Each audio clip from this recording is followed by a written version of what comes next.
తాకట్టులో ఉన్న బంగారాన్ని విడిపించి ఆ రోజు ఆన్లైన్ రేటుకే మేము కొంటాం. Sharma gold company. నమస్తే, వెల్కమ్ టు సుమన్ టీవీ. నేను మీ యామ్ని. ప్రస్తుతం మనతో ఉన్నారు ప్రముఖ ఆధ్యాత్మికవేత్త, జ్యోతిష్య రత్న శ్రీమతి కోనాల భాగ్యలక్ష్మి రెడ్డి గారు ఉన్నారు. అమ్మతో మనం మాట్లాడదాం. నమస్తే అమ్మా. నమస్తే అమ్మా. అమ్మ, ఈ మార్చి నెలలో మీనరాశి వారికి అసలు ఏ విధంగా ఉంటుంది? తప్పనిసరిగానమ్మా చెప్పుకుందాం. పురాభద్ర 4వ పదం, ఉత్తరాభద్ర 4 పదాలు, రేవతి 4 పదాలు. ఏ విధంగా ఉండబోతుందనే విషయాన్ని మార్చి నెలలో సంగతులన్నీ కూడా చెప్పుకుందాం.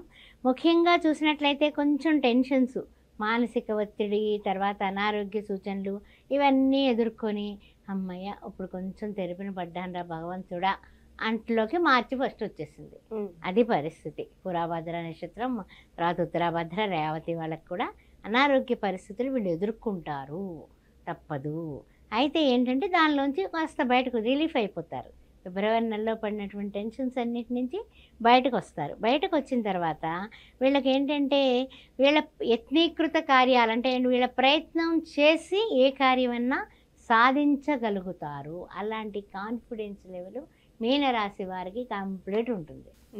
కారణం గురువు గారు ఉంటాడు అక్కడ. గురువు యొక్క రాశి అది, అర్థమైందా? ద్వితీయంలో గురువు ఉన్నాడు మేషంలో.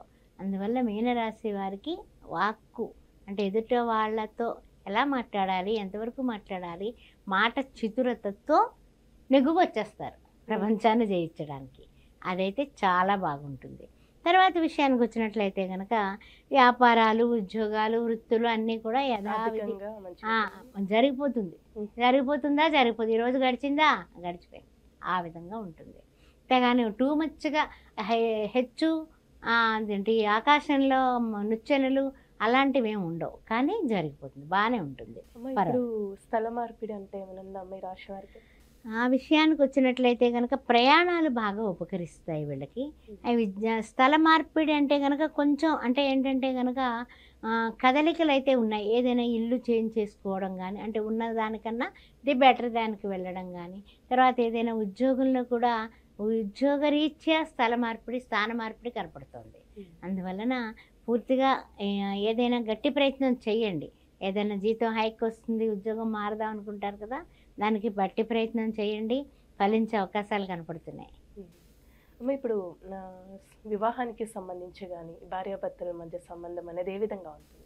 భార్యాభర్తల సంబంధాలు ఎప్పుడు కూడా ఈ మీనరాశి వారికి రాహు చూస్తే ఎక్కడున్నాడు, ఆ కేతువు చూస్తేనేమో 7th హౌస్లో ఉన్నాడు. కాబట్టి మీనరాశి వారికి ఎప్పుడు కూడా వీళ్ళు రేజ్ అవుతూ ఉంటారు తప్ప పాపం వాళ్ళు పడతారు. మాట ఏంటంటే కనుక ఇందులో ఉన్నటువంటి అబ్బాయిలు కానీ అమ్మాయిలు కానీ వీళ్ళే రేజింగ్ మాస్టర్లు. కోపం ముక్కు మీద ఉంటుంది. అందులోని ఇప్పుడు ఏమిటంటే ఈ మీనరాశి వాళ్ళలోకి కూడా ఎవరు వస్తున్నారు? రవి వస్తున్నాడు. తర్వాత మీనరాశిలోకి బుధుడు వస్తున్నాడు. అందువల్ల వీళ్ళందరి వల్ల ఆలోచనలు ఉంటాయి, కానీ బుధుడికి ఎంత సక్సెస్ బుధుడు ఇవ్వడు. ఆలోచనలు రకరకాలుగా పోతూ ఉంటాయి. అదేవిధంగా రవి ఉండడం వల్ల కొంచెం కోపం, కొంచెం ఏంటంటే ఏదైనా సరే కొంచెం రూలింగు.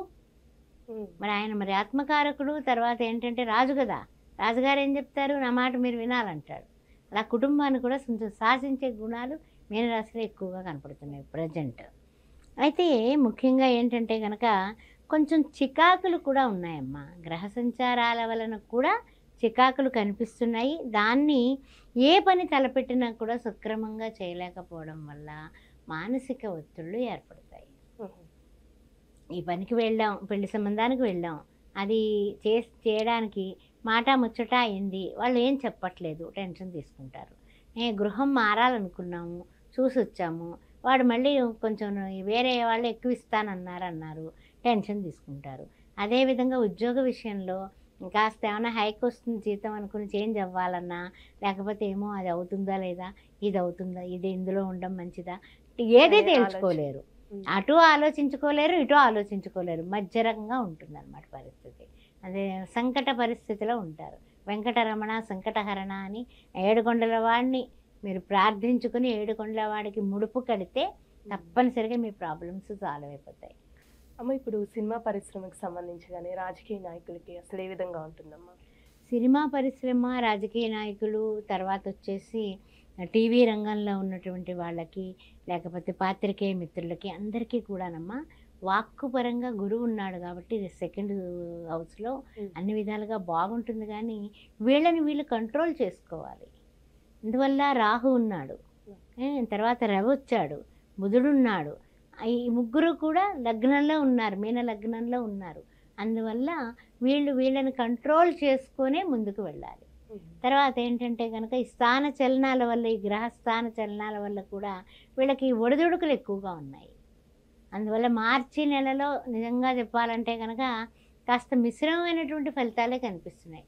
కష్టపడండి, అప్పుడు సుఖపడతారు. అదేవిధంగా శని భగవానుడు కూడా మనకి 12th హౌస్లో ఉన్నాడు. అందువల్ల ప్రతి నిమిషము కూడా మీరు చెమట చిందిస్తేనే మీకు మంచి ఫలాలు ఉంటాయి. ఏసీ రూమ్లో కూర్చున్నప్పటికీ కూడా శ్రామిక జీవులకి, కర్షకులకి, కార్మికులకి మీరు భోజన దానం చేస్తే మీ ఏసీ రూముల్లో మీరు చేసే ప్రయత్నాలన్నీ కూడా ఎక్సలెంట్గా ఫలిస్తాయి. అంతేగాని మనదంతా మనకే ఉండాలి, మనం మూటల మీద మూటలు కట్టాలి, ముళ్ళ మీద ముళ్ళు వేయాలంటే లాభం లేదు. మీరు ఇంకా టెన్షన్ తీసుకోవాల్సి వస్తుంది. అనారోగ్య కారణంగా డబ్బు ఖర్చు పెట్టాల్సి వస్తుంది. దానికంటే దానం చేయండి, భోజన దానం చేయండి, వస్త్ర దానం చేయండి, ఏదైనా సరే మంచి మంచి పళ్ళు దానం చేయండి. ఆరోగ్యాలతో ముందుకు వెళ్ళండి. ఇది చెప్పేటటువంటి చక్కని సూచన. ప్రతిరోజు విడవకుండా మానకుండా పరిహారం లలితా సహస్రనామం చదువుకోవడం కానీ, వినడం కానీ, ఆ తర్వాత గురు చరిత్ర పారాయణ కానీ, ఆ అబ్బాయి ఇవన్నీ కష్టాలు అనుకుంటే కనుక ఫస్ట్ 2 లైన్లు లలితా సహస్రనామంలో చదవండి. శ్రీమాత శ్రీ మహారాజ్ఞి శ్రీమత్ సింహాసనేశ్వరి చిదగ్నికుండ సంభూత దేవకార్య సముజ్యత. దేవతల కార్యాలన్నీ కూడా చిటికలో తీసేసావమ్మా నువ్వు. నాకు ఈ కష్టం వచ్చింది తల్లి, నాకు కొంచెం ప్లీజ్ అమ్మా, నువ్వు తప్ప ఎవరున్నారు, నీవే ఉన్నావు, నాకేం సంబంధం లేదు, నీవే నా హితుడివి, నీవే నా ఫ్రెండ్వి, నీవే నా అక్కవి, నీవే నా చెల్లివి, నీవే నా బిడ్డవి, నీవే అమ్మవి.